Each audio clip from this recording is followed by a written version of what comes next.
പാനീയങ്ങൾ കുടിക്കാൻ ഏറെ ഇഷ്ടപ്പെടുന്നവരാണ് മലയാളികൾ. ജ്യൂസിനൊപ്പം പാക്ക് ഡ്രിങ്ക്സും നമുക്ക് ഇഷ്ടമാണ്. ബിരിയാണി ഉൾപ്പെടെയുള്ള ഹെവി ഫുഡിനൊപ്പം 7 അപ്പ് പോലുള്ള പാനീയങ്ങൾ നമുക്ക് നിർബന്ധമാണ്. എന്നാൽ ഈ പാനീയങ്ങളിൽ എന്തൊക്കെയാണ് ഉള്ളത് എന്ന് നമുക്കറിയില്ല. ശീതളപാനീയങ്ങളിൽ അടങ്ങിയിട്ടുള്ള കീടനാശിനി അല്ലെങ്കിൽ വിഷാംശത്തിന്റെ അളവാണ് ഇന്നത്തെ വീഡിയോയിലൂടെ നിങ്ങളുടെ ശ്രദ്ധയിൽ കൊണ്ടുവരുവാൻ ശ്രമിക്കുന്നത്. ഇന്ത്യൻ മെഡിക്കൽ അസോസിയേഷൻ പുറത്തുവിട്ട കണക്ക് പ്രകാരമുള്ള അളവുകളാണ് ഇവിടെ പറയുന്നത്.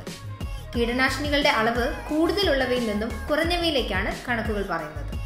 ഫാന്റയിൽ അടങ്ങിയിരിക്കുന്ന കീടനാശിനിയുടെ അളവ് 29.1%, ഫ്രൂട്ടി 24.5%, മിറിൻഡയിൽ 20.7% പെസ്റ്റിസൈഡ്സിന്റെ അളവ്, മാസയിൽ 19.3% വിഷാംശങ്ങൾ അടങ്ങിയിരിക്കുന്നു.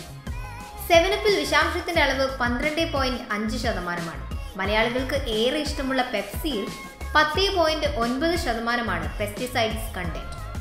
കോക്കിൽ 9.4% വിഷാംശമുണ്ട്. തംസപ്പിലാകട്ടെ 7.2% കീടനാശിനികളുടെ അളവ്. ഏറ്റവും കുറവ് സ്പ്രൈറ്റിലാണ് 5.3%.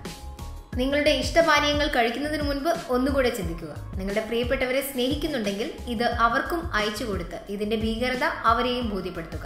കഴിവതും ഷെയർ ചെയ്യുക.